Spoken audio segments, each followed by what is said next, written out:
untuk Oli London itu sudah bertaubat kembali ke jalan yang benar lagi. Hey yo, what's up guys? I'm Mr. Kim, welcome back to my YouTube channel. Nah teman-temanku, gimana sih kabarnya hari ini? Apakah dalam kondisi yang baik aja? Aku harapkan seperti itu ya. Dan mungkin ada dari kalian yang lagi galau, lagi sedih, lagi putus asa. Satu lagu buat kalian semua. Cheer up baby, cheer up baby. Intinya adalah tetap semangat teman-teman, jangan menyerah. Nah teman-teman, untuk hari ini kita itu bakalan ngebahas tentang apa sih yang lagi hangat banget diperbincangkan oleh para netizen. Tapi teman-teman, sebelum itu boleh nggak sih aku minta satu permintaan saja? Yuk dibantu perkembangan channel aku dan cara subscribe, bunyi loncengnya, serta like, comment, and share. Thank you so much. Dan teman-teman, berikut adalah informasi selengkapnya. Well teman-teman, untuk topik pertama kita akan membahas tentang Twice. Jadi baru-baru ini netizen Korea itu sedang membicarakan tentang Twice. Jadi seperti yang kalian tahu bahwa akhir-akhir ini banyak yang bilang nih, ih Twice flop ya, Twice gagal dan sebagainya, bla bla bla bla bla. Nah di sini ada netizen Korea yang sudah memberikan beberapa bukti-bukti bahwa apakah kita dapat menyebutkan Twice sebagai grup yang gagal melihat bagaimana pencapaian mereka saat ini. Adapun untuk COP ini nulisin kayak gini nih, serius, kenapa Twice sangat gagal ya? Habis itu dia melampirkan banyak hal di sini. Oke, dapat kalian lihat ini merupakan pertunjukan di saat Twice lagi konser. Kalian dapat lihat berapa banyak orang di sana coy. Itu full tuh. Lu kira apa nih? Lu kira itu lampu-lampu doang? Itu semua manusia teman-teman. Ini membuktikan bahwa Twice itu punya popularitas yang besar banget. Sampai pas mereka konser orang-orang menuhin stadionnya. Debak banget. Next teman-teman, kita lihat lagi apa yang dilampirkan oleh COP. Mereka gagal begitu keras sehingga mereka adalah girl group K-pop pertama yang melakukan tour dome yang terjual habis di Jepang selama 3 hari berturut-turut. Ini tuh semacam sarkas gitu nggak sih? Jadi dia pengen bilang, oh Twice gagal ya. Ya mereka gagal sampai mereka itu berhasil jual tiket mereka di Jepang 3 hari berturut-turut gitu katanya. Dan untuk informasi aja ya, dome Jepang itu gede banget teman-teman. Oke, gede banget kapasitasnya. Dan ini adalah lampiran tentang bagaimana konser Twice di Los Angeles nih. Dapat kalian lihat? Itu tiketnya di hari Sabtu dan juga Minggu sold out teman-teman. Sold out di Los Angeles. Lagi-lagi ini merupakan pemandangan yang menunjukkan kepada kita semua bahwa untuk konser Twice itu dihadiri oleh banyak orang. Dan mereka adalah girl group pertama yang melakukan pertunjukan Stadion Amerika Serikat yang terjual habis 2 hari berturut-turut. Adapun untuk netizen-netizen di komunitas online, komentarnya kayak gini, langsung aja kita lihat. Mereka tidak ada bandingannya sih di Jepang dan aku pikir mereka akan makan kue yang lebih besar di Amerika Serikat. Tetapi Twice juga number one loh di Amerika Serikat. Twice itu sedang bermain-main loh dengan orang-orang besar. Jadi apakah menurut kamu nih, mereka merasa tersinggung dengan orang-orang yang membesarkan Melon? Serius, Queen Twice membuatku sangat bangga, benar sih. Jadi kemarin kan, seperti yang kalian lihat komentar-komentarnya, waduh chart Melonnya anjlok nih, waduh ininya nggak bagus nih, dan bla bla bla bla. Banyak deh komentar-komentar yang mengatakan Twice gagal dan juga sebagainya. Tapi teman-temannya, kalau seandainya Twice itu udah gagal seperti itu, ini kenapa yang nonton konser Twice rame banget? Itu semua sudah menjelaskan bahwa Twice itu berhasil. Kalau mereka gagal, tentu yang nonton konser mereka juga bakalan, ya pasti sedikit dong teman-teman. Dan juga tiketnya nggak mungkin sold out. And guys, how about your opinion for this one? Nanti langsung aja sampaikan di kolom komentar. Next teman-teman, kita akan masuk ke second topic. Ini sebenarnya bukan K-pop sih, tapi ini tuh lebih ke industri hiburan Cina sebenarnya. Jadi baru-baru ini, Li Yifeng atau Li Yifeng nggak? Dia itu sudah ditangkap teman-teman. Alasan ditangkap adalah dikarenakan dia itu meminta jasa, apa ya kita bisa bilangnya? Soalnya aku takut kena limited. Ini YouTube lagi sensitif teman-teman. Jadi untuk Li Yifeng ini meminta jasa prostitusi. Aku sensor ya, sorry. Kalian juga pasti paham dong apa yang aku maksudkan. Dan mungkin buat kalian yang nggak tahu apa yang aku bilang tadi, kalian bisa langsung cek di kolom komentar. Oke? Jadi teman-teman, Li Yifeng ini menjadi pusat perhatian media dengan rumor bahwa dia itu meminta prostitusi. Nah, menurut Sohu, media dari Cina nih, pada tanggal 10 September, polisi Beijing mengeluarkan pemberitahuan resmi bernama Li Yifeng yang telah meminta prostitusi. Nah, di post resminya Weibo, polisi Beijing mengkonfirmasi bahwa sang aktor telah mengakui semua tuduhan dan dikenai sanksi administratif sesuai dengan hukum. Dan teman-teman, setelah berita itu dikonfirmasi, kasus dari Li Yifeng juga mengejutkan media dengan lebih dari 100 juta hits di Weibo. Dan ini merupakan postingan lalu lintas tertinggi yang pernah ada di jejaring sosial tersebut. Dan saat ini banyak banget nih dari brand-brand yang telah menghentikan kontrak promosi eksklusif dengan sang aktor. Termasuk brand fashion mewah Prada, di mana aktor itu menjadi duta besarnya.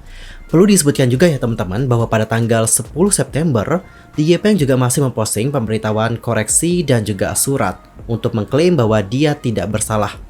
Dan hanya 30 menit saja berselang, aktor itu dengan cepat menghapus semua petisi itu. Dan yaps, kalian juga pasti tahu konsekuensi apa yang akan dihadapi oleh Li Yifeng. Saat ini dia juga menghadapi resiko untuk dilarang sepenuhnya bekerja di industri hiburan Cina.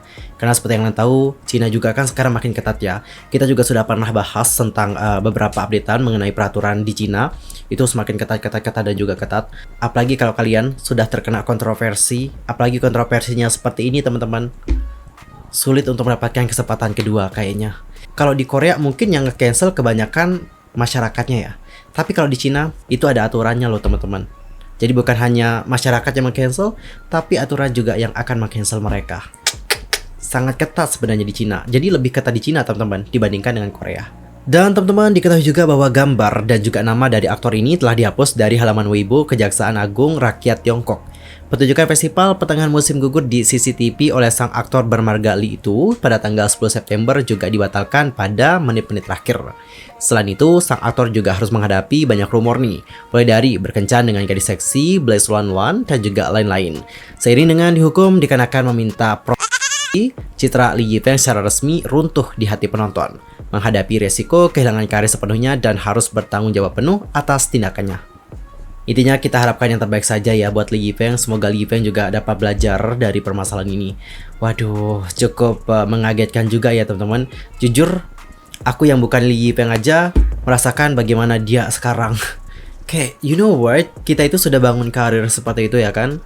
Tapi dikarenakan kesalahan kita yang namanya manusia juga ya teman-teman. Ya tidak lupa juga dari kesalahan.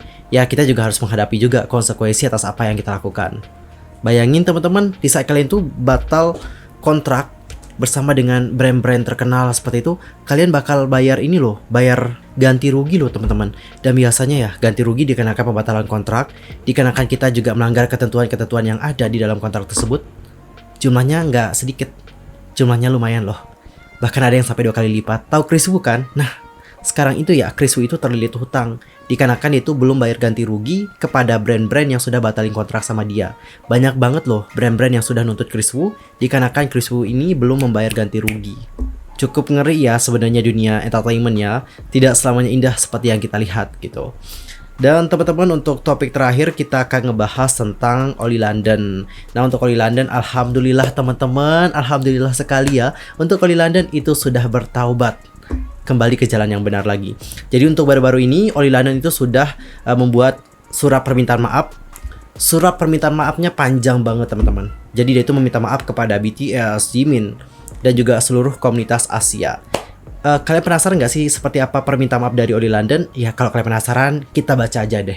Karena di sini juga Oli London itu banyak banget curhat teman-teman. Oke? Dan aku yakin penonton-penontonku yang tercinta, terkasih dan juga tersayang banyak banget dari kalian yang menggemari Oppa Oli London. Next, langsung aja kita baca ya bagaimana pesan dari Oli London. Jimin yang terhormat, BTS dan juga komunitas Asia. Aku menulis ini setelah periode refleksi diri yang hebat dan juga setelah menjalani terapi dan juga bantuan kesehatan mental untuk mencoba dan menjadi orang yang lebih baik dan juga mencoba mengatasi gangguan kepribadian gandaku, perilaku yang terlalu obsesif dan juga kecanduan pada operasi plastik. Alhamdulillah sudah itu ya. Jujur teman-teman bukan ngejek atau gimana ya, tapi emang benar-benar mengkhawatirkan banget. Apalagi untuk ke Oli seperti yang aku lihat terakhir kali itu memang sangat terobsesi sampai dia itu kerap kali melakukan yang oplas. Aku ya sebagai orang yang biasa yang bukan keluarganya aja khawatir gitu. Itu soalnya wajah loh teman-teman. Kalau kita selalu ketergantungan dan juga pengen lagi melakukan operasi plastik, efeknya emang gak bagus. Serius, bukan ngejek loh ini, tapi bener-bener aku kemarin cukup khawatir banget. Next, ketika aku masih muda nih, aku itu sering banget diganggu setiap hari di sekolah karena penampilan aku. Waduh kasihan juga ya sama Oli. Aku juga menderita jerawat parah dan juga kondisi kulit yang menutupi wajahku dengan bintik-bintik dan juga bisul. Aku diganggu setiap harinya. Oke, cukup berat ya menjadi Oli London ya.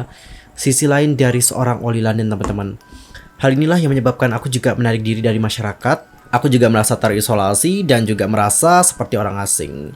Aku juga hanya ingin memotong seluruh wajahku dan juga menjadi orang yang berbeda. Seseorang yang cantik dan juga seseorang yang percaya diri.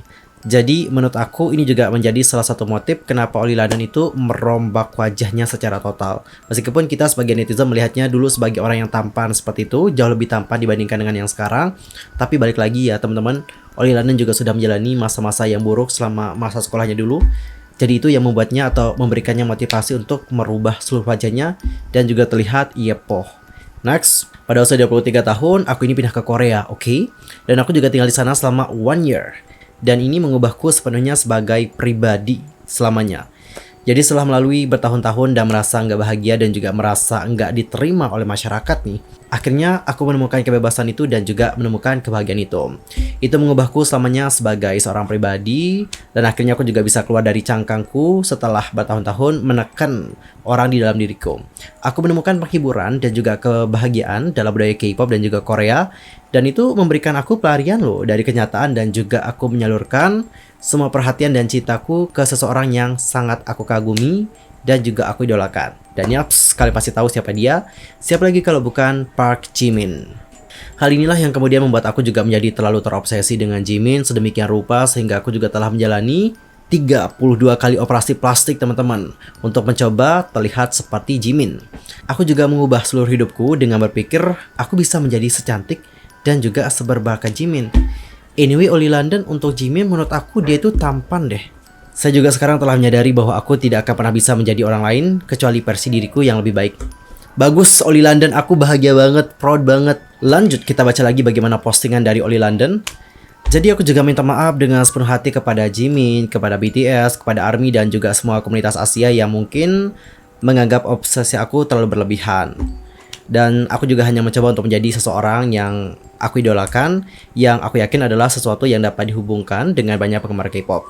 Saya juga akan selalu mencintai Jimin dan juga mengaguminya, namun saya juga sekarang bertanggung jawab atas perilaku masa lalu saya yang saya lihat tidak sehat juga atau normal, dan saya juga berjanji akan melakukan yang lebih baik dan juga berubah sebagai pribadi. Waduh, terharu ya.